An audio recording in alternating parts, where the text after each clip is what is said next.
Welcome friends, সমস্ত দর্শক মণ্ডলী, শিক্ষক সাথী, শিক্ষাকর্মীবৃন্দ, সমস্ত পেনশন হোল্ডারগণ এপ্রিল মাসের বেতনের সাথেই বা আলাদা বিলের মাধ্যমে বকেয়া ডিএ এবং বাজেট ঘোষিত 4% ডিএ মেটানোর তোড়জোড় চলছে। এটার বলার অপেক্ষা রাখে না। পশ্চিমবঙ্গ সরকারের উচ্চশিক্ষা দপ্তর 6 এপ্রিল 998 এই মেমো নম্বরের নির্দেশিকাকে মান্যতা দিয়ে যে বিজ্ঞপ্তি প্রকাশ করেছে, তাতে 2016 থেকে 2019-এর যে বকেয়া ডিএ তার পুঙ্খানুপুঙ্খ হিসেব চেয়েছে। যে হিসেবটা চেয়েছে, এতে বেশ কিছু গুরুত্বপূর্ণ নির্দেশ দেওয়া হয়েছে ডিডিওদের। মূলত প্রতিটি কর্মরত এবং পেনশন হোল্ডারদের বেতন সংক্রান্ত তথ্য, বিশেষ করে পে অ্যালাউন্সের একটা বিবরণ এক্সেল শিটে জমা করতে বলেছে এবং এই হিসেবটা কোনো মতেই আনুমানিক ভিত্তিতে করা যাবে না। প্রত্যেকটা কর্মীর সার্ভিস বুক এবং অ্যাকাউন্ট্যান্টস রোল নির্ভুলভাবে মিলিয়ে হিসেবটা প্রস্তুত করতে হবে।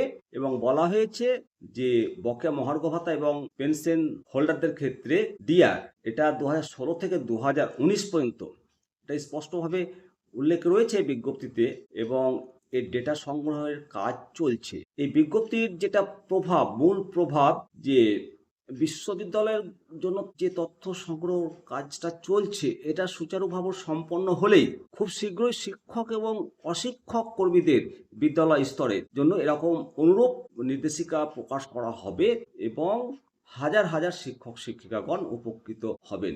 মূলত ট্রেজারির মাধ্যমে যাদের পেনশন হয় এবং যাদের বেতন হয় আর কি, তো পেনশন হোল্ডারদের টাকাটা পুরোটাই ক্যাশে পাবেন। আর বাদবাকি গ্রুপ ডি বাদে group A, group B, group C তাদের টাকাটা প্রভিডেন্ট ফান্ডে জমা পড়বে। তো এই টাকা সরকারি কর্মচারীদের অনেক আগেই জমা পড়েছে। জমা পড়ার পর অনেক অভিযোগ এসছে যে কম পেয়েছি। তো সেই কম টাকা মেটানোর অভিযোগটা যাতে না আসে, সেই জন্য একেবারে নিখুঁত হিসেব করছে, এরকমই তথ্য জানতে পারা গেছে বন্ধুরা। আশা করি আমরা 100% নিখুঁত ডিএ এপ্রিল মাসে পাবো, এটা অন্তত মনে হচ্ছে। তবে পরিশেষে একটা কথা বলবো, সুপ্রিম কোর্টের নির্দেশ রাজ্য সরকার মানতে বাধ্য। যদি আমরা ভোটের আগে বা এপ্রিল মাসে না পাই, যে সরকারই আসুক 100% ডিএ দিতে হবে। এটা আমাদের আইনি অধিকার। এই আইনি অধিকারকে কেউ কেড়ে নিতে পারবে না।